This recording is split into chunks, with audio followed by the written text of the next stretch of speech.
Now let us go to the next session, which is the Bible class by our brother Sam K. John. And before that Bible class, I would like to invite Brother Dipin Raj from Norwich Gospel Hall to come forward and lead us in prayer. Brother Dipin Raj.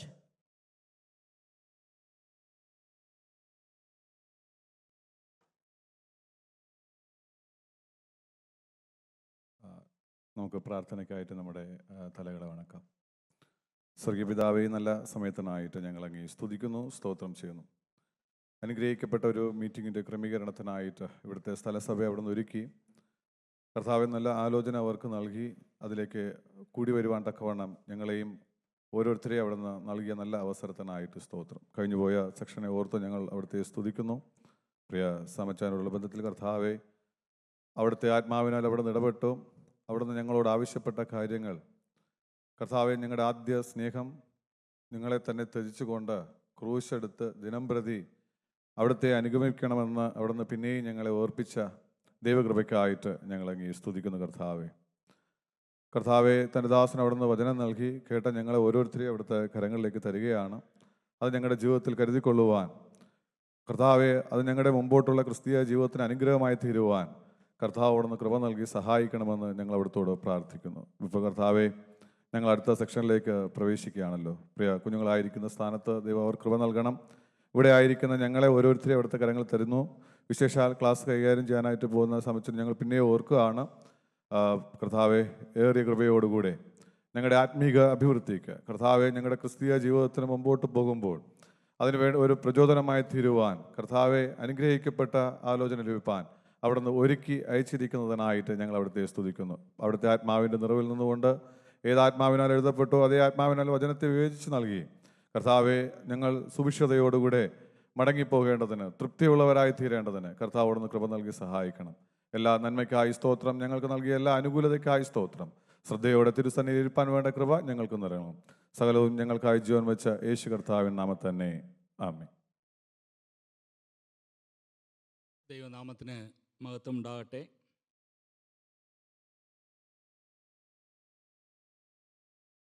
ഒരു പക്ഷേ അത് youth revival meet എന്ന് പറഞ്ഞാലും I think many of us who are here right now are families, right? Youthful families, അങ്ങനെ വേണമെങ്കിൽ നമുക്കത് പറയാം. Right. ഞാൻ തമിഴ്നാട്ടിലാണ് ജനിച്ചതും വളർന്നതും. എൻ്റെ മലയാളം കേൾക്കുമ്പോൾ തന്നെയും നിങ്ങൾക്കത് പിടികിട്ടി കാണും. But I will still try to use both Malayalam and English. കാരണം സമയം നമുക്ക് ലാഭിക്കുവാൻ പറ്റും. ഞാൻ വളർന്ന സ്ഥലം, സാഹചര്യം എന്ന് പറയുന്നത് it was a rural village. പളനിക്കടുത്ത് ആയക്കുടി എന്ന് പറയുന്ന ഒരു ഗ്രാമത്തിലാണ് എൻ്റെ പിതാവും മാതാവും ശുശ്രൂഷ ചെയ്തത്. അപ്പോൾ ഞാൻ ചെറിയ പ്രായത്തിൽ അവിടെ ഉണ്ടായിരുന്നപ്പോൾ ഇടയ്ക്കൊക്കെ എൻ്റെ പാരൻസ് പറയും, ലക്ഷാധിപതിയുടെ കടയിൽ പോയി സാധനം വാങ്ങിച്ചുകൊണ്ട് വന്ന്. So there was a shop by name Lakshadhipathi's shop. അപ്പോൾ എനിക്കിത് കുറേ നാളായിട്ട് എന്തിനാടാ ഈ കടക്കാരനെ വന്ന് ലക്ഷാധിപതിയുടെ കട എന്ന് പറയുന്നത് എന്ന് കുറേ നാളായിട്ട് എനിക്ക് എന്തോ പറഞ്ഞു കഴിഞ്ഞാൽ അറിയാനുള്ള ആഗ്രഹമുണ്ട്. ഒരു പ്രാവശ്യം ഞാൻ അവിടെ പോയപ്പോൾ അവിടെ ഉടമസ്ഥൻ്റെ മകനായിരുന്നത്. അപ്പം ഞാൻ ചോദിച്ചു, എന്തുകൊണ്ടായി ഈ നാട്ടുകാർ നിങ്ങളുടെ കടയിനെ വിളിക്കുന്നത് ലക്ഷാധിപതിയുടെ കട? അപ്പോഴാണ് അവൻ പറഞ്ഞത്, പണ്ട് ഞങ്ങളുടെ വല്യപ്പച്ചന് ഒരു ലോട്ടറി എടുത്തു. ലോട്ടറിയിൽ 1,00,000 രൂപ എൻ്റെ വല്യപ്പച്ചന് കിട്ടി. അന്ന് തൊട്ട് നാട്ടുകാർ ഞങ്ങളെ വിളിക്കുന്നത് ലക്ഷാധിപതി കുടുംബം. അതുപോലെ തന്നെയും ഞങ്ങളുടെ ഗ്രാമത്തിൽ വേറൊരു കുടുംബത്തിൻ്റെ പേര് സിംഗപ്പൂർ കുടുംബം. സിംഗപ്പൂർ കുടുംബം. അപ്പോൾ അതിൻ്റെയും ബാക്ക്ഗ്രൗണ്ട് എന്തെന്ന് വെച്ച് കഴിഞ്ഞാൽ, അന്നത്തെ കാലഘട്ടത്തിലൊന്നും വെളിയിലൊന്നും പോകുന്ന ആൾക്കാർ ചിലരേ ഉള്ളൂ. അപ്പോൾ ആ കുടുംബത്തിൽ നിന്ന് ഒരാൾ സിംഗപ്പൂരിൽ ജോലി എടുക്കുന്നുണ്ട്. അതുകൊണ്ട് ആ കുടുംബത്തിനുള്ള പേര് ഇപ്പം എന്തുവാ? Singapore family. ഉറപ്പായിട്ട് പറയാൻ പറ്റും, നാട്ടിലും ഇങ്ങനെയൊക്കെ ചില കുടുംബങ്ങളെ ആൾക്കാർ പരിചയപ്പെടുത്താനും വിളിക്കാറുമുണ്ട് അല്ലേ? ടീച്ചേഴ്സിൻ്റെ ഫാമിലി. എന്താണ് കാരണം? ആ വീട്ടിൽ ഒരു 3 ടീച്ചർമാർ കാണും, 2 ടീച്ചർമാർ കാണും, ഹസ്ബൻഡും വൈഫും ചിലപ്പോൾ ടീച്ചറായിരിക്കും. അതുകൊണ്ട് ആ കുടുംബത്തിന് വന്ന് കിട്ടിയ പേരെന്തോന്നറിയോ? Teachers family. ഈ ലോകത്തിൽ ശരിക്കും ചിന്തിച്ചു കഴിഞ്ഞാൽ പലപ്പോഴും നമ്മുടെ പ്രൊഫഷൻ്റെ അടിസ്ഥാനത്തിൽ, അല്ലെങ്കിൽ നമ്മുടെ പഠിത്തത്തിൻ്റെ അടിസ്ഥാനത്തിൽ, അല്ലെങ്കിൽ നമ്മുടെ ജോലിയുടെ അടിസ്ഥാനത്തിൽ, അല്ലെങ്കിൽ നമ്മുടെ ജീവിതത്തിൽ നമുക്കുള്ള ചില പൊസഷൻസിൻ്റെ അടിസ്ഥാനത്തിലൊക്കെയും ലോകം ചിലപ്പോൾ നമ്മെ അറിയാനുള്ള സാധ്യതകളുണ്ട്. Okay, it's not unusual. No, family gets an identity because of like what they do or what they have, so on and so forth. But this morning, I want to actually ask all of us a question for us to think about. How do you want your family to be known in the church and society? How do you want your family to be known in the church and society? സഭയിലും സമുദായത്തിലും നമ്മുടെ കുടുംബം എങ്ങനെ അറിയപ്പെടാനാണ് നമുക്ക് ആഗ്രഹം? I think a lot of young families are here and you're just building your family life.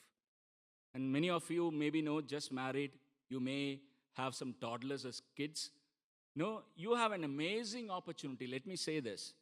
You have an amazing opportunity for you to build a family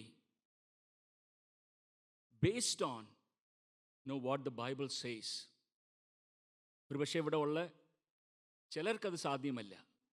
ചിലപ്പോൾ ഞാൻ ഇങ്ങനെയും കേട്ടിട്ടുണ്ട്, ദുഃഖത്തോടെ ചിലർ പറയും, എൻ്റെ കുടുംബത്തിനെ തിരിഞ്ഞു നോക്കുമ്പോൾ എനിക്ക് ഭയങ്കര വിഷമമാണ്, എൻ്റെ മക്കളെക്കുറിച്ച് ഞാൻ തിരിഞ്ഞു നോക്കുമ്പോൾ ഞങ്ങൾക്ക് ഭയങ്കര ദുഃഖമാണ് എന്നൊക്കെ പറയുന്നതും ഞാൻ കേട്ടിട്ടുണ്ട്. When people reach their advanced age, they live with regrets, lot of regrets. But nothing could be changed. At some point of life, we reach a kind of a situation where even if you want, you cannot make changes. That's how life is. But the good thing about young families here is that think about how do you want your family to be known in the church and society. ഞാൻ ഇതിനെക്കുറിച്ച് ചിന്തിച്ചപ്പോൾ നമുക്കറിയാം, പുതിയ നിയമത്തിൻ്റെ കാലഘട്ടത്തിൽ I am sure there were many churches. Church at Corinth, church at Ephesus, church at Thessalonica, church at Berea. ഇങ്ങനെ ഇഷ്ടം പോലെ സ്ഥലങ്ങളിൽ നമുക്ക് സഭ ഉണ്ടായിരുന്നു എന്നുള്ളത് നമുക്ക് പുതിയ നിയമം വായിക്കുമ്പോൾ മനസ്സിലാകുന്നുണ്ട്. ഉറപ്പായിട്ട് അവിടെയൊക്കെ എത്രയോ കുടുംബങ്ങൾ കർത്താവിനെ ആരാധിച്ചും സേവിച്ചിട്ടൊക്കെ ഉണ്ടാകാനുള്ള സാധ്യതകളുണ്ട്. എന്നാൽ ഈ പുതിയ നിയമം എഴുതപ്പെട്ടപ്പോൾ, especially when Luke was writing the history of the early church, which is now in our hands as the book of Acts, he was actually inspired by the Holy Spirit to write about one family. 3 times their names are mentioned. An Apostle Paul, a man who widely traveled, a person who planted several churches, a person who has seen several families, he also was prompted by the Holy Spirit to record 3 times in his epistles about this family. I'm talking about Aquila and Priscilla. And what was this family known for? ഒരുപക്ഷെ ഈ ലൂക്കോസും പൗലോസൊക്കെയും എത്രയോ കുടുംബങ്ങൾ ഉണ്ടായിരുന്ന ആ കാലഘട്ടത്തിൽ ഈ ഒരു കുടുംബത്തിനെ കുറിച്ച് എടുത്തു പറയുവാൻ വേണ്ടി ഈ കുടുംബത്തിൽ എന്താണ് ആ ശ്രേഷ്ഠത ഉണ്ടായിരുന്നത്? ഒരുപക്ഷെ നമുക്ക് പരിചയമുള്ള ഒരു വേദപാഠമാണ് ഇന്നും ഞാൻ പറയാൻ ആഗ്രഹിക്കുന്നത്. പ്രിയപ്പെട്ട ദൈവജനമേ, ആദ്യമായിട്ട് ഇവരെക്കുറിച്ച് നമ്മൾ വായിക്കുന്നത് അപ്പോസ്തല പ്രവർത്തികൾ 18-ാം അധ്യായത്തിലാണ്. Acts chapter 18. And the first 3 verses gives us a very brief description about how they settled down in Corinth. Aquila was a Jew, and Priscilla, because of her name, Prisca, many believe that most probably she was a Roman citizen. ഇവർ റോമിലായിരുന്നു ജീവിച്ചുകൊണ്ടിരുന്നത്. പ്രവൃത്തികളുടെ പുസ്തകം 18-ാം അധ്യായത്തിലോട്ട് വരുമ്പോൾ, now because of persecution that happened in Rome against Christians and Jewish people, this family had to relocate. അങ്ങനെയാണ് അവർ Corinth പട്ടണത്തിൽ വന്നത്. They had a profession, tent makers, കൂടാരപ്പണി ചെയ്യുന്ന ഒരു കുടുംബം.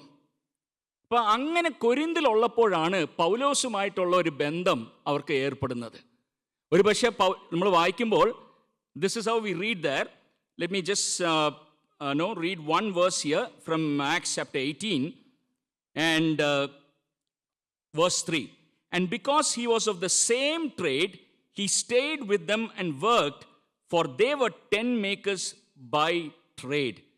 ഒരുപക്ഷെ പൗലോസ് വിശ്വാസ ഒരു കുടുംബമായതും കൊണ്ടും, അതുപോലെ അവരും ഈ കൂടാര തൊഴിൽ ചെയ്ത് ജീവിക്കുന്ന ഒരു കുടുംബമായതും കൊണ്ടും അവരോട് കൂടെ ചേർന്ന് താമസിക്കുവാൻ തീരുമാനിച്ചു. ഒരു ദിവസം 2 ദിവസം അല്ല കേട്ടോ, 1.5 വർഷം, 18 months this family and Paul lived together. പ്രിയപ്പെട്ട ദൈവജനമേ, ഞാൻ ആദ്യം ഓർപ്പിച്ചതുപോലെ ഈ കുടുംബത്തിൻ്റെ പ്രത്യേകത എന്താണ്? ഒരുപക്ഷെ ഇന്ന് നമ്മുടെ കുടുംബജീവിതത്തിനെ കുറിച്ച് നാം ചിന്തിക്കുമ്പോഴും, especially as young families, when you are actually thinking or designing about your family or dreaming about your family, what are some of the lessons that we can take from this family of Aquila and Priscilla? ഞാൻ 3 കാര്യങ്ങൾ പെട്ടെന്ന് പറഞ്ഞ് അവസാനിപ്പിക്കാനാണ് ആഗ്രഹിക്കുന്നത്. The first thing that we note here is they were known for their togetherness. ഈ കുടുംബത്തിനെ കുറിച്ച് 6 പ്രാവശ്യം രേഖപ്പെടുത്തിയിട്ടുണ്ട്. 6 പ്രാവശ്യവും 2 വ്യക്തികളുടെ പേരും, ഹസ്ബൻഡ് ആൻഡ് വൈഫിൻ്റെ 2 പേരുടെ പേരും ഒന്നിച്ച് തന്നെയാണ് പറയുന്നത്. ഇതൊരു അപൂർവമായ കാര്യമാണ്. You know what? Especially when you read through the New Testament accounts, when there are so many men's names that are recorded, it is very unusual to see the names of both husband and wife repeatedly recorded in the New Testament. ഒരുപക്ഷെ ഞാൻ ഇങ്ങനെയാണ് ചിന്തിക്കുന്നത്. No, when Luke or when Paul, when they thought about this family, they could not even separate them. Even in their minds, nobody even dared to speak about them without mentioning both names. ഞാൻ മലയാളം ഒന്നും വലിയതായിട്ടൊന്നും പണ്ടൊന്നും വായിച്ചിട്ടില്ല, പക്ഷെ ഞാൻ കേട്ടിട്ടുണ്ട് ബോബനും മോളിയും എന്ന് പറഞ്ഞ്. As soon as you say the word Boban, automatically you will say what? Molly. Inseparable. Tom and Jerry. Tom എന്ന് പറഞ്ഞാൽ തന്നെ നമുക്ക് എന്ത് ഓർമ്മ വരും? ജെറി ഓർമ്മ വരും. Okay, kind of an inseparable characters. That is how you see this family of Aquila and Priscilla. ശരിക്കും പറഞ്ഞു കഴിഞ്ഞാൽ ഒറ്റയായിട്ട് നിന്ന ഒരു കുടുംബം. They were 2 individuals, but interestingly, they were together, and their togetherness was so evident that people always spoke about them together. ഞാൻ ഇതിനെക്കുറിച്ച് ചിന്തിക്കുമ്പോൾ, ദൈവം എന്തിനാണ് 2 വ്യക്തികളെ വിവാഹത്തിൽ ഒന്നിച്ച് ചേർക്കുന്നത്? 2 വ്യക്തികളായിട്ട് റൂംമേറ്റ്സ് പോലെ ഒരു വീട്ടിൽ താമസിക്കാനല്ല. നമുക്കറിയാം, God's ultimate purpose in marriage is that both the individuals will become what? One flesh. അതിൻ്റെ ഒരു വ്യക്തതയാണ് ഇവിടെ അക്വിലയും പ്രിസ്കില്ലയുടെയും ജീവിതത്തിൽ നമുക്ക് കാണാൻ സാധിക്കുന്നത്. They were always considered as a family together. Nothing in life could affect their family life. They were bonded by a divine love. ദൈവമക്കളെ, ചിലപ്പോഴൊക്കെ നമ്മൾ ഇതിനെക്കുറിച്ചൊക്കെ പറയുമ്പോൾ ആൾക്കാർ പറയാറുണ്ട്, പണ്ടൊക്കെ അത് സാധ്യമാണ്, ഇപ്പം അതൊന്നും നടക്കില്ല ബ്രദറെ, ഇന്നത്തെ കാലഘട്ടത്തിൻ്റെ കഷ്ടത നിങ്ങൾക്ക് എന്തെങ്കിലും അറിയോ എന്നൊക്കെ ആൾക്കാർ പറയുന്നത് കേട്ടിട്ടുണ്ട്. But I want to just point out a few facts for you to think about. And I want to say that it wasn't easy for Aquila and Priscilla as a family to live like this. സാധ്യമല്ലായിരുന്നു. Let me just recount a few facts here. Now remember, both were from two different cultures. One was a Jew, another was what? A Roman. ഒന്ന് ചിന്തിച്ച് നോക്കിയേ, എത്ര അഭിപ്രായ വ്യത്യാസങ്ങൾ ആ കുടുംബത്തിൽ ഉണ്ടാകാനുള്ള സാധ്യതകളുണ്ട്. Okay? That would have happened. But no, but I don't think this affected their togetherness. This wasn't a cause of any conflict and rift. അതുപോലെ ഞാൻ വേറൊരു കാര്യം കൂടെ ഇതിനകത്ത് നോട്ട് ചെയ്തിട്ടുള്ളത്, 6 പ്രാവശ്യം ഇവരെക്കുറിച്ച് പറഞ്ഞിട്ടുള്ളതിൽ 4 പ്രാവശ്യം പ്രിസില്ലയുടെ പേരാണ് ആദ്യം പറഞ്ഞിരിക്കുന്നത്. എഴുതിയതിൽ അബദ്ധം പറ്റിയതാണോന്നൊന്നും എനിക്കറിയത്തില്ല. പക്ഷേ ഇറ്റ് മേ ബി, ഇപ്പം ചില കുടുംബങ്ങളിലൊക്കെ പറയില്ലേ, 2 പേരിൽ ഒരാൾ ഔട്ട് സ്പോക്കൺ ആണ് എന്ന് പറയാറുണ്ടല്ലോ. ഒരുപക്ഷെ ഞാൻ ചിന്തിക്കുന്നത് it could be Priscilla was what outspoken of the 2 people. പക്ഷെ ഞാൻ ചിന്തിക്കുമായിരുന്നു, that did not become a problem in their house. ഇന്ന് ചിലപ്പോൾ ഞാൻ എങ്ങനെയാണ് ചിന്തിക്കുന്നത്, ഭർത്താവിനെക്കാട്ടിലും ഭാര്യയ്ക്ക് ഇച്ചിരയും കൂടെ എന്തുവാ ഒരു കഴിവും ചില സ്കിൽസൊക്കെ ഉണ്ടായിക്കഴിഞ്ഞാൽ പല കുടുംബത്തിലും ഇന്നത് പ്രശ്നത്തിനൊരു കാരണമാണ്. അതുകൊണ്ടാണ് ആൾക്കാർ പറയുന്നത് കല്യാണം കഴിക്കുമ്പോൾ 1 ഡിഗ്രി കുറച്ച് കല്യാണം കഴിക്കണമെന്ന്. കാരണം ഈ പ്രശ്നം ഒഴിവാക്കാനാണ്. But here when you look at the life of Aquila and Priscilla, maybe she was more outspoken, but that did not cause what? A problem in their family life. അതുപോലെ ഞാൻ പറയട്ടെ, എന്തോരം കഷ്ടതയായിരുന്നു അന്നത്തെ ജീവിതം. ഇവിടെ പ്ലൂറൽ വാക്കാണ് ഉപയോഗിച്ചിട്ടുള്ളത്. 2 പേരും ജോലിയെടുത്തു. ഓക്കെ, നമ്മുടെ സർക്കാർ പറയുന്ന പോലെ ഡബിൾ എഞ്ചിൻ സർക്കാരാണ്. ഓക്കെ, 2 പേരും കഷ്ടപ്പെട്ട് കൂടാര പണി എന്ന് പറയുന്നത്, if you go to the background, it was not a easy job. It was a so difficult one. മെനക്കെടുന്ന പരിപാടിയാണ്. 2 പേരും കൂടെ ചേർന്നത് ചെയ്തു. അതിൻ്റെ ഇടയ്ക്ക് എന്തോരം അൺസർട്ടനിറ്റീസ് ഓഫ് ലൈഫ്. ആദ്യം ഇവരെക്കുറിച്ച് വായിക്കുമ്പോൾ ഇവർ റോമിലായിരുന്നു. അവിടുന്ന് അവർ പിന്നെ ഓടി ഇവിടെ കൊരിന്തിൽ വന്നു. കുറച്ച് നാൾ കഴിയുമ്പോൾ അവിടുന്ന് റീലൊക്കേറ്റായി എഫേസസിലോട്ട് പോകുന്നു. കുറച്ച് നാൾ കഴിയുമ്പോൾ അവിടുന്ന് തിരിച്ചും റോമിലോട്ട് പോകുന്നു. ലാസ്റ്റിൽ അവരെക്കുറിച്ച് ബൈബിളിൽ വായിക്കുമ്പോൾ തിരിച്ചും അവരെവിടെ വന്നിരിക്കുന്നു? എഫെസോസിൽ വന്നിരിക്കുന്നു. Life full of uncertainties. But that did not create a conflict. They were known for their togetherness. ദൈവമക്കളെ, ഇന്ന് നമുക്കൊന്ന് ചിന്തിച്ച് നോക്കാം. Now, do we have that kind of a togetherness in our families? Okay, do you see yourself as one flesh? No, are people who are like watching you? അല്ലെ, നമ്മുടെ വീട്ടിലുള്ള മക്കൾ നമ്മുടെ ജീവിതത്തിനെ കുറിച്ച് കാണുമ്പോൾ അവർക്ക് ആ ടുഗദർനെസ് മനസ്സിലാകുന്നുണ്ടോ? ചിലപ്പോൾ ഈ മനസ്സിലാക്കാത്തപ്പോൾ ഒരു സംഭവം നടക്കാറുണ്ട്. ഞാനത് തമാശ രീതി പറയുക, എന്തോ പറഞ്ഞു കഴിഞ്ഞാൽ പിള്ളേർക്ക് നമ്മുടെ പോളിറ്റിക്സ് മനസ്സിലാകും. അപ്പോൾ സംഭവിക്കുന്ന എന്തോ പറഞ്ഞു കഴിഞ്ഞാൽ ഇത് അപ്പൻ്റെ അടുത്ത് പറയാം, ഇത് അപ്പൻ്റെ അടുത്ത് പറയാൻ പറ്റില്ല, ഇത് അമ്മയുടെ അടുത്ത് പറയാൻ പറ്റുള്ളൂ. അമ്മയുടെ അടുത്ത് പറഞ്ഞാൽ ഈ കാര്യം സാധിക്കും, അപ്പൻ്റെ അടുത്ത് എന്തുവാ ഇത് സാധിക്കത്തില്ല. ഇത് എങ്ങനെയാ കൊച്ചു പിള്ളേർക്ക് മനസ്സിലായെന്നറിയോ? ദേ നോ ഇവിടെ വലിയ ചേർച്ചയില്ല.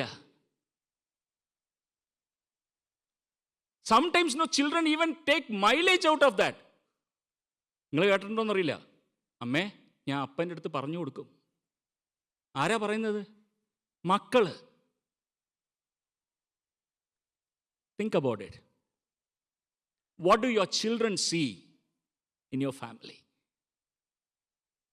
Okay? ഒരു പ്രാവശ്യം ഞാൻ പറയട്ടെ, ഇത് ദുഃഖത്തോടെ പറയുവാട്ടോ. ഒരു പെങ്കൊച്ച്, അവൾക്ക് വിവാഹം കഴിക്കുവാൻ ഭയങ്കര പേടി. അപ്പോൾ കൗൺസിലിങ്ങിൽ കൊണ്ടുവന്നേക്കുവാ. So trying to talk to her and find out what is a real problem. ആ കൊച്ച് പറഞ്ഞത് ശരിക്കും പറഞ്ഞു കഴിഞ്ഞാൽ, no, it is unbelievable. You know what she said? I have seen my mother suffer under the hands of my father, and I don't want this to happen to me. Can you imagine how much it has impacted the child in the family?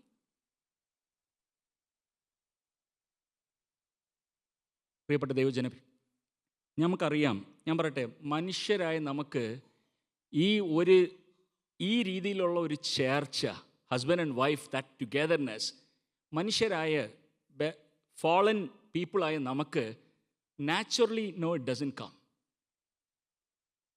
അവിടെയാണ് we need to be filled with divine love.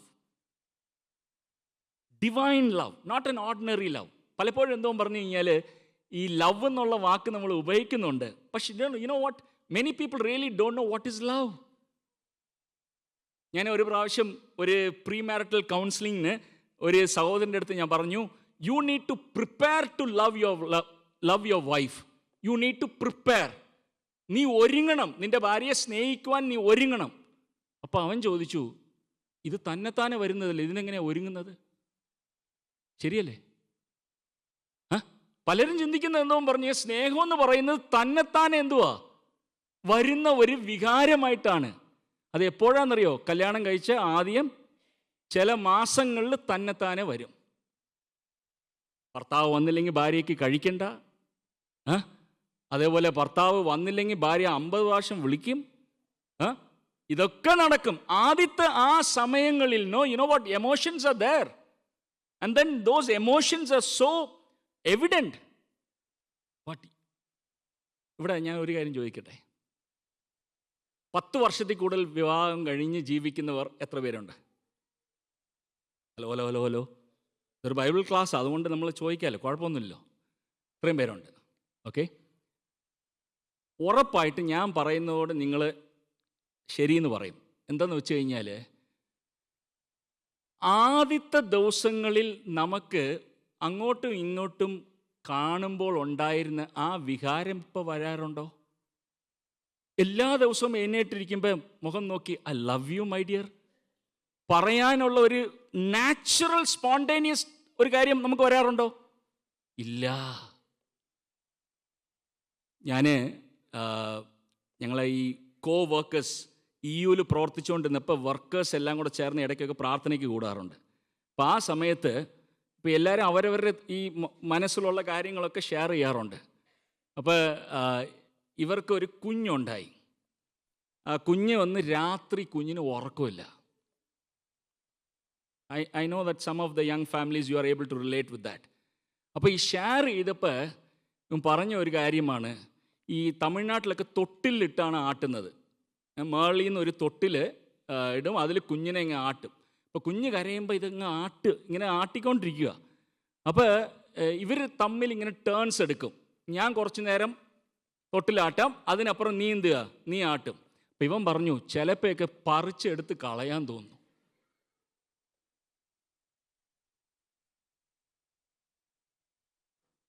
ആ സമയത്ത് എന്തോ പറഞ്ഞു കഴിഞ്ഞാൽ, you don't feel like no talking to each other like we are in love. No. What is the Bible talk about love? ലവിൽ emotions ഉണ്ട്, okay, but love is not mere emotion. അതുകൊണ്ടാണ് ഞാൻ പറഞ്ഞ ലോകത്തിൽ ഇങ്ങനെ ഒരു ലവിൻ്റെ ഡിസ്ക്രിപ്ഷനും ഡെഫിനിഷനും നമുക്ക് കാണാൻ സാധിക്കത്തില്ല. എന്തെന്ന് വെച്ച് കഴിഞ്ഞാൽ, you shall love your lord. Shall എന്ന് പറഞ്ഞാൽ എന്തുവാ? It's a commandment. ഇഷ്ടപ്പെട്ടാലോ ഇഷ്ടപ്പെട്ടില്ലെങ്കിലോ ഒന്നല്ല, എനിക്ക് തോന്നിയാലോ തോന്നിയില്ലെങ്കിലോ ഒന്നല്ല, യു ഷാൽ. അതേ തന്നെയാണ് ഭാര്യ ഭർത്താവിൻ്റെ ബന്ധത്തിനെ കുറിച്ച് പറയുമ്പോൾ പൗലോസ് പറയുന്നത്, to the husbands, you shall love your wife. So brothers and sisters, think about that love. Is love a mere emotion? No. You need that divine love. ഈ ഡിവൈൻ ലവ് എപ്പോഴാണ് നമുക്ക് വരുന്നതെന്നറിയോ? That divine love comes only when you are filled with God's love. ഞാൻ പറയട്ടെ, ഒരു കാര്യം പറയട്ടെ. ഞാനത് പറയാറുണ്ട്. എപ്പോഴാണെന്നറിയോ? എൻ്റെ ഭാര്യയുടെ അടുത്ത് ചിലപ്പോൾ പറയാറുണ്ട്, വിവാഹം കഴിക്കുന്നതിന് മുമ്പേ ഞാൻ കർത്താവുമായിട്ട് ഭയങ്കര കൂട്ടാണ്, വിവാഹം കഴിച്ചേ പിന്നെ കർത്താവുമായിട്ട് എന്തുവാ വലിയ ഒരു ക്വയറ്റ് ടൈമൊക്കെ പണ്ടത്തെ പോലെ എന്തോ ഇല്ല, എടുക്കാൻ പറ്റത്തില്ല. I tell you, I want to ask you brothers and sisters, many a time in our family life we are so agitated and irritated with each other because we are not being refilled by the divine love of God.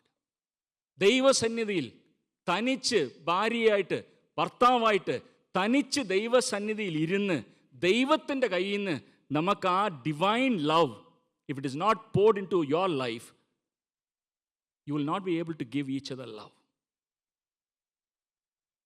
And here, this family was a family that was known for togetherness. Togetherness. Secondly, when you think about Aquila and Priscilla, their family was also known for their knowledge of God's word. The knowledge of God's word. This is also, I tell you, very unusual about this family. അക്കിലയും പ്രിസിലയും ആരാണ്? ഏതെങ്കിലും Bible കോളേജിൽ പഠിച്ചവരാണോ?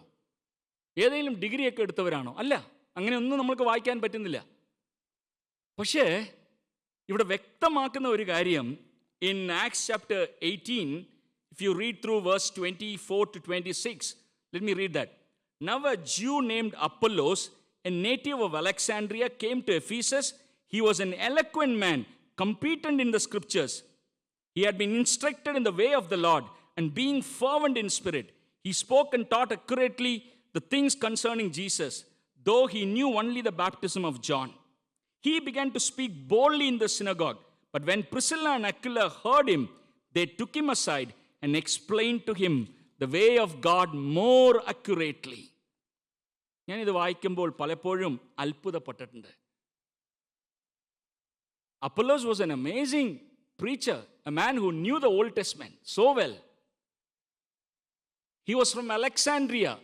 Those days, Alexandria was known for what? The hub of knowledge. They had a library that had about 7 lakh volumes of books. He's a competent speaker. എന്നാൽ അന്ന് അവർ സിനഗോഗിൽ പോയി ഇരുന്നപ്പോൾ, when they listened to this man Apollos, ഞാൻ ഇങ്ങനെയാണ് ചിന്തിക്കുന്നത്, നിങ്ങൾ ചർച്ചിൽ പോയിരിക്കുമ്പോൾ ഹസ്ബൻഡും വൈഫും അങ്ങോട്ടും ഇങ്ങോട്ടും നോക്കാറുണ്ടോ? ഒരു സൈലൻറ്റ് കമ്മ്യൂണിക്കേഷനൊക്കെ ഉണ്ടോ? ഹലോ, ഉണ്ടോ? ചിലപ്പോഴൊക്കെ അത് എന്തിനു വേണ്ടിയുള്ള കമ്മ്യൂണിക്കേഷനാ? ഇന്നാര് വന്നിട്ടുണ്ടോ? ഇന്നാര് ഏത് ഡ്രസ്സാണ് ഇട്ടിരിക്കുന്നത്? അവൻ്റെ കോലവും പടുതിയൊക്കെ കണ്ടില്ലേ? But you know what? When Apollos was preaching, I am just imagining, ഇവർ കേട്ടോണ്ടിരിക്കുമ്പോൾ ഇവർ രണ്ടും അങ്ങോട്ടും ഇങ്ങോട്ടും ഒന്ന് നോക്കി കാണും. There's something missing in his message. Yes, he is speaking from the Old Testament. He is speaking about Jesus, but there is something missing about his message. ഒരു പക്ഷേ കഴിഞ്ഞപ്പോൾ വെളിയിൽ പോയിട്ട് ഇവർ രണ്ടും പറഞ്ഞു കാണും, ഈ അപ്പൊല്ലോസിനെ വീട്ടിലോട്ടങ്ങ് കൊണ്ടുപോയാലോ? അങ്ങനെ വീട്ടിൽ പോയി. എന്നിട്ട് പറയുക, there are 2 words actually for us to note here. One is 2 words in the passage, firmly explaining. Firmly എന്ന് പറയുമ്പോൾ എന്തോ പറഞ്ഞാൽ ഒപ്പീനിയൻ അല്ല, this is how it is. വ്യക്തതയോടെ ഈ അക്കിലയും പ്രിസിലയും അവർക്ക് പറഞ്ഞു കൊടുത്തു. ഈ അപ്പൊല്ലോസിന് പറഞ്ഞു കൊടുത്തു. അപ്പം ഞാൻ ചിന്തിക്കുമായിരുന്നു, എവിടെ നിന്നാണ് ഇവർക്ക് ഈ ഒരു വ്യക്തത കിട്ടിയത്? How did they learn the scriptures? അതുകൊണ്ടാണ് ഞാൻ ആദ്യമേ പറഞ്ഞത്, പൗലോസ് സ്വന്തം വീട്ടിൽ താമസിച്ചു. സ്വന്തം വീട്ടിൽ താമസിച്ചു 1.5 വർഷം, 18 മാസം. ആ സമയങ്ങളിൽ ഇവരുടെ സംഭാഷണയിൽ മിക്കവാറും ഇതൊക്കെയായിരിക്കും അവർ സംസാരിച്ചത്. ദൈവവചനത്തിനെ കുറിച്ച്, അതിലുള്ള ആഴങ്ങൾ, ഇതൊക്കെ മനസ്സിലാക്കുവാനുള്ള നല്ല സമയമായിട്ട് ഈ കുടുംബം അത് കരുതി. They would have learned. They attended the synagogue together. They listened to preachers. And therefore, they were now competent to point out a fault in a preacher. ദൈവമക്കളെ, ഞാൻ ചോദിക്കട്ടെ, നമ്മുടെ കുടുംബത്തിൽ ഇതിന് പ്രാധാന്യമുണ്ടോ? തിരക്കേറിയ ഒരു ജീവിതമാണ്. ഞാൻ പറയട്ടെ, UK മാത്രമല്ല, ഇന്ത്യയിൽ പോയി ചോദിച്ചാൽ എല്ലാവരും പറയുന്നത് എന്തുവാ? ടൈം, സമയമില്ല, തിരക്ക്. ഞാൻ ഒരു കാര്യം ചോദിക്കട്ടെ, in your family life, especially I am talking to young people here, young families, have you decided, no matter what happens, we are going to set apart a time for reading God's word, understanding it? ഞാൻ ഒരു കാര്യം ചോദിക്കാറുണ്ട്, നമ്മുടെ വീടുകളിൽ വേദപുസ്തകം മനസ്സിലാക്കാൻ വേണ്ടി പുസ്തകങ്ങൾ വാങ്ങിക്കാറുണ്ടോ? I'm just asking. നമ്മുടെ മക്കൾക്ക് അവർ നമ്മളോട് ചോദിക്കുന്ന ചോദ്യങ്ങൾ, I know lot of parents no, we have our children are asking so many questions. എന്താണ് നമ്മുടെ പിള്ളേരോട് പറയുന്നത്? അത് പള്ളിയിൽ പോയി അവർ പറഞ്ഞു കൊടുക്കും. ഇതാണോ? Or do we take efforts as parents? Okay, my child is asking a question. I don't know the answer, but I want to first learn. അതിനു വേണ്ടി ഒരു ശ്രമം നമ്മുടെ ജീവിതത്തിൽ ഉണ്ടോ? ചിന്തിച്ച് നോക്കേണ്ട ഒരു കാര്യമാണ്. പ്രിയപ്പെട്ട ദൈവജനമേ, ഞാൻ ഒരു കാര്യം കൂടെ പറയട്ടെ. ഈ ബൈബിൾ പഠിക്കുന്ന കാര്യവും ബൈബിൾ മനസ്സിലാക്കുന്ന കാര്യത്തൊക്കെ പറയുമ്പോൾ പലപ്പോഴും നമ്മൾ ചിന്തിക്കുന്നത് ഇതൊക്കെ ആണുങ്ങൾക്കുള്ളതല്ലേ, ഇതൊക്കെ സഹോദരന്മാർക്ക് പഠിക്കേണ്ടതല്ലേ, കാരണം അവരാണ് ഞായറാഴ്ച എന്തെങ്കിലുമൊക്കെ നമ്മുടെ ചേർച്ചിൽ പറയേണ്ടത്. But I want to say that, yes, the Bible is very clear that women are not allowed to teach in the church, but the Bible never prohibits a woman from learning the scripture. In fact, Christ ഒന്ന് അതിനെ comment ചെയ്തതാണ് നമ്മൾ കാണുന്നത്. Mary, she chose the better. For Mary it was an unusual privilege. ആ കാലഘട്ടത്തിൽ ഒരു പെണ്ണിന് ആര് വേദപുസ്തകം പറഞ്ഞു കൊടുക്കും? And she found a man, that Jesus, the master of all masters, he was willing to teach her, allow her to sit at his feet and learn. ഞാൻ ചോദിക്കട്ടെ, are we utilizing that? ഞാൻ പറയട്ടെ, ഇന്നൊക്കെ നമുക്ക് ഇൻ്റർനെറ്റിൽ തന്നെ എത്ര resources are free. If you really have a desire to learn, I tell you, brothers and sisters, today, we have so many resources available at our disposal. ഞാൻ ഇങ്ങനെ പറയാറുണ്ട്, സഹോദരിമാരുടെ അടുത്ത് പറയുക, ഓക്കെ, നിങ്ങൾക്ക് ദൈവവചന ശുശ്രൂഷ ചെയ്യാനുള്ള അവകാശവും സാഹചര്യങ്ങളൊന്നും അധികമില്ല. ഓക്കെ, ഞാൻ ചോദിക്കട്ടെ, സ്വന്തം മക്കൾക്ക് പറഞ്ഞു കൊടുക്കാനുള്ള പ്രാഗൽഭ്യം നമുക്ക് വേണ്ടേ? സ്വന്തം മക്കൾക്ക് പറഞ്ഞു കൊടുക്കാനുള്ള പ്രാഗൽഭ്യം നമുക്ക് വേണ്ടേ? ഞാൻ പറയുന്നത്, അത് നമുക്ക് വേണമെങ്കിൽ we should be learning the scripture. Now let me also go to the third thing that they were known for, and with that we will conclude. They were known for their investments in building God's kingdom. മൂന്ന് കാര്യമാണ് ഞാൻ പറഞ്ഞത്. What was this family known for? First thing I said is they were known for their togetherness. Second thing I said is they were known for their knowledge of God's word. Thirdly, and finally, they were known for their investments in building God's kingdom. ഈ അക്വിലയും പ്രിസ്കില്ലയെയും കുറിച്ച് പറയുമ്പോൾ, പൗലോസ് introduce ചെയ്യുമ്പോൾ റോമാലേഖനത്തിൽ പറയുന്നത്, ഞാനത് വായിക്കാം. We will read that. This is in Romans chapter 16 verse 3. Romans 16 verse 3. Greet Prisca and Aquila, my fellow workers in Christ Jesus. My fellow workers in Christ Jesus. എൻ്റെ ആരാണ് അവര്? കൂട്ടുവേലക്കാരാണ്. പൗലോസിനെ അഭിമാനിച്ച് പറയാനുണ്ടായിരുന്നത് അക്വിലയും പ്രിസ്കില്ലയും കുറിച്ച്, കർത്താവിൻ്റെ വേലയിൽ ഇവരും എൻ്റെ എന്തുവാണ്? കൂട്ടുവേലക്കാരാണ്. Brothers and sisters, ഞാൻ പറയട്ടെ, they were tent makers, and I want you to listen to this carefully. They were tent makers. Tent making was only their occupation, not their preoccupation. തിരിച്ച് ഞാൻ പറയുക, tent making was only their occupation, but not their preoccupation. ജീവിതം മൊത്തം ഈ tent makingൽ കൂടെ അതിലുള്ള നേട്ടങ്ങൾക്ക് വേണ്ടി ചെലവാക്കിയ ഒരു ജീവിതമല്ല അക്വിലയുടെയും പ്രിസ്കില്ലയുടെയും. Tent making was their livelihood, but not their life. ഇന്ന് പല ദൈവമക്കൾക്ക് പോലും ഈ രണ്ടിൻ്റെയും വ്യത്യാസം അറിയാത്ത ഒരു ജീവിതമാണ്. What is livelihood and what is life? ഇവിടെ ഇരിക്കുന്ന നമ്മൾ എല്ലാവരുടെയും ജീവിതം നമ്മൾ തിരിഞ്ഞു നോക്കുവാണെങ്കിൽ, I tell U, God might have given us some profession, God might have given us some opportunities to work and earn, but that's only livelihood. But that is not our life. ആ ചിന്താഗതിയിൽ ജീവിച്ചവരാണ് അക്വിലയും പ്രിസ്കില്ലയും. അതുകൊണ്ട് എന്ത് സംഭവിച്ചു ഇവരുടെ ജീവിതത്തിൽ? they were a family on a mission. ശരിക്കും പറഞ്ഞു കഴിഞ്ഞാൽ നമുക്ക് കാണാൻ സാധിക്കുന്നത് so single minded in their lives. Wherever they went, no, they were building God's kingdom. ഇവർ ഒരു സ്ഥലത്ത് താമസിച്ചവരല്ല. ഞാൻ ആദ്യമേ പറഞ്ഞു, റോമിലുണ്ടായിരുന്നു, കൊരിന്തിലുണ്ടായിരുന്നു, എഫെസോസിലുണ്ടായിരുന്നു. But I want to say something here. You know what? If you carefully read through the Bible, in all these three places, it was in their homes the local assembly met. It's an amazing thing. വേറെ കുടുംബങ്ങളില്ലായിരുന്നോ? വീട് തുറന്നു കൊടുത്ത് ദൈവമക്കൾ ആരാധിക്കുവാൻ ഒരു സാഹചര്യം ഒരുക്കി തരാനുള്ള വേറെ കുടുംബങ്ങളില്ലായിരുന്നോ?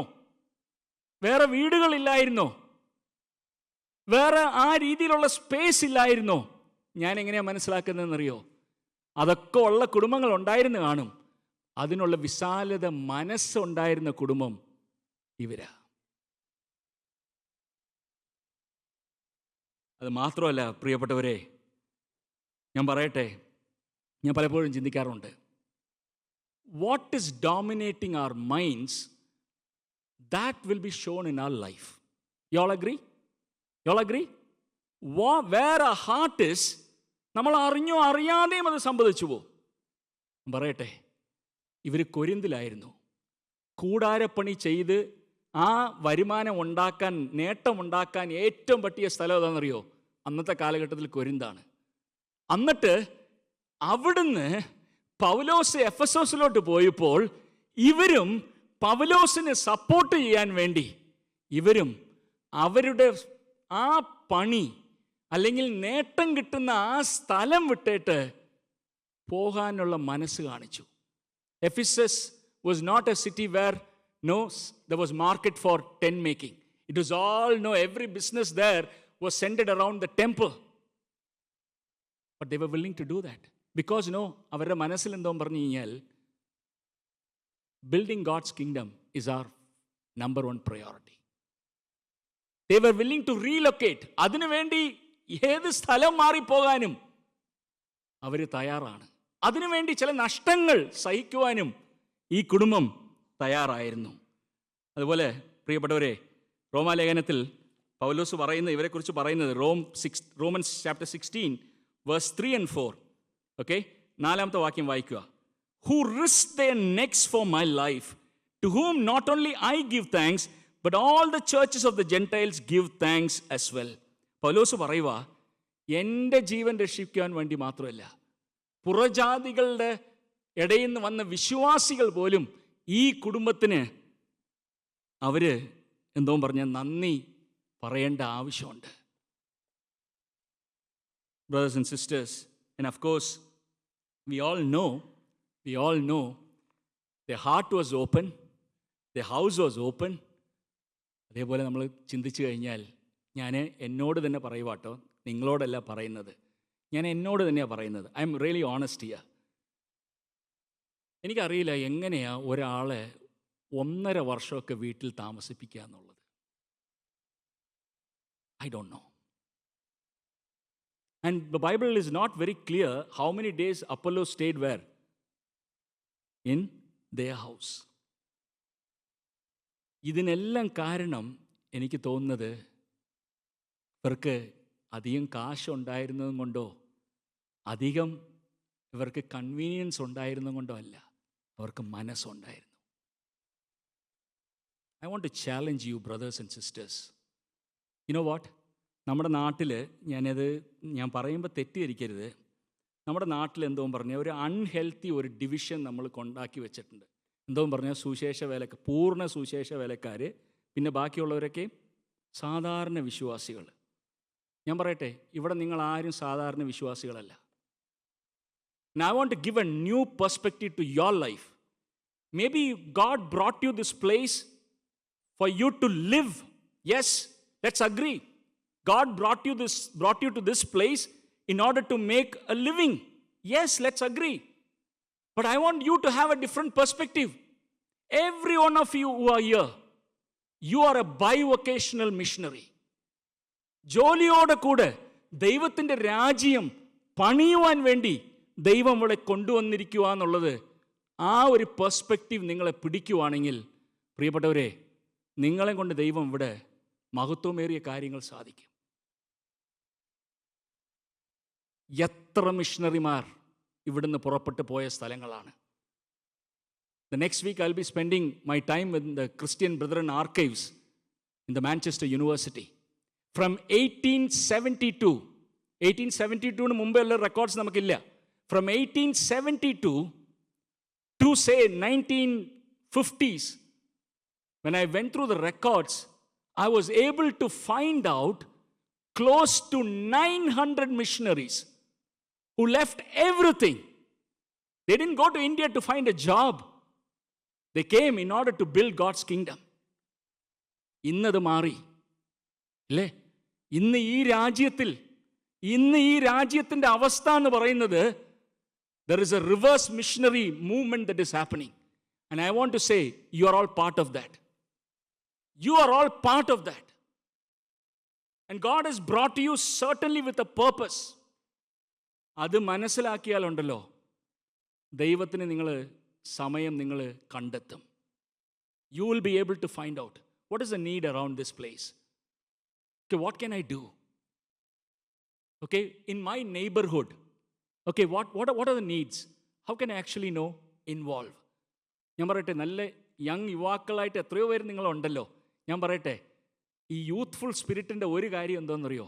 ദൈവമക്കളായി ഉള്ള യുവാക്കൾ ഒന്നിച്ച് വന്ന് you pray about it, think about it. ബ്രിസ്റ്റലിലാകട്ടെ, അല്ലെങ്കിൽ മാഞ്ചസ്റ്ററിലാകട്ടെ, സണ്ടർലാൻഡോ അങ്ങനെയാണല്ലോ പറഞ്ഞേ, സണ്ടർലാൻഡിലാകട്ടെ, എവിടെയായാലും നിങ്ങൾ ഒന്നിച്ച് വന്ന് ഇത് ചോദിച്ചു നോക്കി, ദൈവമേ ഞങ്ങളെ ഈ സ്ഥലത്തോട്ട്, അന്യദേശത്തിലോട്ട് കൊണ്ടുവന്നതിൻ്റെ ഉദ്ദേശം എന്താണ്? You start praying together, and I tell you, God is going to use your lives to build His kingdom. ഞാൻ പറയട്ടെ, ഇപ്പം ഈ അക്കിലേയും പ്രിസിലയുടെ ജീവിതം 2000 വർഷം ഏകദേശം കഴിയുമ്പോഴും നമ്മൾ എന്തുകൊണ്ടാണ് ഇവരുടെ ജീവിതത്തിനെ കുറിച്ച് ഇപ്പോൾ സംസാരിക്കുന്നത്? Not because of the great tents they made, not because they were the best tent makers in their town, not because they made a name for themselves in the profession of tent making. We are talking about them today because of just one thing. They were kingdom builders. They were kingdom builders. അത് മനസ്സിലാക്കുവാൻ ദൈവം നമ്മെ സഹായിക്കട്ടെ. ഒരു കാര്യം ഞാൻ പറഞ്ഞ് അവസാനിപ്പിക്കുക. Now there was this, I'm sure that in the last session I put up the name of C.T. Studd. Okay? C.T. Studdൻ്റെ കാര്യം ഒന്ന് പറഞ്ഞ് ഞാൻ അവസാനിപ്പിക്കാൻ ആഗ്രഹിക്കുന്നു. ഇവിടുന്ന് പോയ ആളാണ്. ഇംഗ്ലണ്ടിലെ രാജകുടുംബത്തിൽ, ലോർഡ്സ് ഫാമിലിയിൽ ജനിച്ച ഒരു വ്യക്തിയാണ്. അന്ന് ക്രിക്കറ്റ് ലോകത്തിൻ്റെ ഒരു മഹാനായ ഒരു വ്യക്തിയാണ്. കേംബ്രിഡ്ജ് യൂണിവേഴ്സിറ്റിയിൽ പഠിച്ച് ഇറങ്ങി ഈ വ്യക്തി ആ സമയത്താണ് കർത്താവിനെ രക്ഷിതാവായിട്ട് കാണുന്നത്. His life was changed. He decided one thing, if I'm going to live, I'm going to live only for Christ. ചെയ്തതെന്തോന്നറിയോ? തൻ്റെ ജീവിതത്തിൻ്റെ വലിയൊരു പണക്കാര കുടുംബത്തിൽ നിന്നാണ് ജനിച്ചത്. തൻ്റെ ജീവിതത്തിനുള്ള വലിയൊരു പങ്ക്, അപ്പൻ തനിക്ക് നൽകിയ ആ ഇൻഹെറിറ്റൻസിൻ്റെ വലിയൊരു പങ്ക് തൻ്റെ 25ാമത്തെ ബർത്ത്ഡേയിൽ he gave it for God's work. His young life, he gave it for God's work. He went to China, he went to India, eventually he died in Africa. ഒരു മഹാനായ ഒരു മനുഷ്യനാണ് C.T. Studd. അപ്പോൾ പുള്ളിയുടെ ജീവിതത്തിൽ ഒരു സംഭവം ഉണ്ടായി. എന്തെന്ന് വെച്ച് കഴിഞ്ഞാൽ, ഈ കർത്താവിന് വേണ്ടി എല്ലാം കൊടുത്തു കഴിഞ്ഞപ്പോൾ 3600 പൗണ്ട്സ് മാത്രം പുള്ളി മാറ്റിവെച്ചു. എന്തിനു വേണ്ടിയെന്നറിയോ? അന്ന് വിവാഹിതനല്ല. അപ്പോൾ വിവാഹം കഴിക്കാൻ പോകുന്ന പെണ്ണ്, അവൾ വന്ന് കയറുമ്പോൾ, എടാ ഒരു പാപ്പറിനെയാണല്ലോ ഞാൻ കല്യാണം കഴിച്ചിരിക്കുന്നത്, ഒരു പിച്ചക്കാരനെയാണല്ലോ ഞാൻ കല്യാണം കഴിച്ചിരിക്കുന്നത് എന്ന് ചിന്തിക്കാൻ പാടില്ല എന്ന് വിചാരിച്ച് he set aside 3,600 pounds for his future wife. He got married. The first day, he sat with his wife. Her name also was Priscilla. He sat with his wife. എന്നിട്ട് പറഞ്ഞു, see, you shouldn't think that you are married to a Lord's son. ഞാൻ കർത്താവിന് വേണ്ടി ഇതാണ് ഞാൻ ചെയ്തിരിക്കുന്നത്.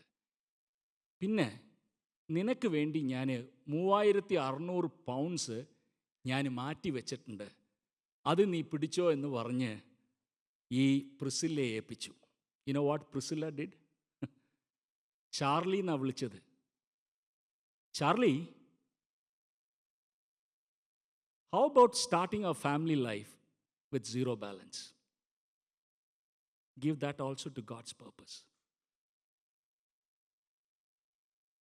ഞാൻ ചിന്തിക്കുമായിരുന്നു, ഇങ്ങനത്തെ ഭർത്താക്കന്മാരും ഇങ്ങനത്തെ ഭാര്യമാരും ദൈവസഭയിൽ ഇന്ന് നമുക്കുണ്ടെങ്കിൽ. ഞാൻ പറയുന്നത് സുശേഷ വിലയ്ക്ക് കൊടുക്കുന്ന കാര്യം മാത്രമല്ല കേട്ടോ. It is investing your time, energy and whatever the lord has given resources for building his kingdom. If you ask me no specifically ഇതെങ്ങനെയാണെന്നൊക്കെ ചോദിച്ചു കഴിഞ്ഞാൽ I don't have an answer. But you start praying about it. You start coming together and discussing about it. The Lord will open doors for that. Aquila and Priscilla, they were a family known for their togetherness, known for the knowledge of God's word, and also known for their investments in God's kingdom. The question I asked earlier, how do you want your family to be known in the church and the society? നിങ്ങളുടെ കുടുംബം എന്തിനു വേണ്ടി അറിയപ്പെടാനാണ് സഭയിലും സമുദായത്തിലും നിങ്ങൾക്ക് താല്പര്യം? ദൈവം ഈ വചനങ്ങളാൽ നമ്മെ അനുഗ്രഹിക്കട്ടെ. ദൈവനാമത്തിന് മഹത്വം ഉണ്ടാകട്ടെ.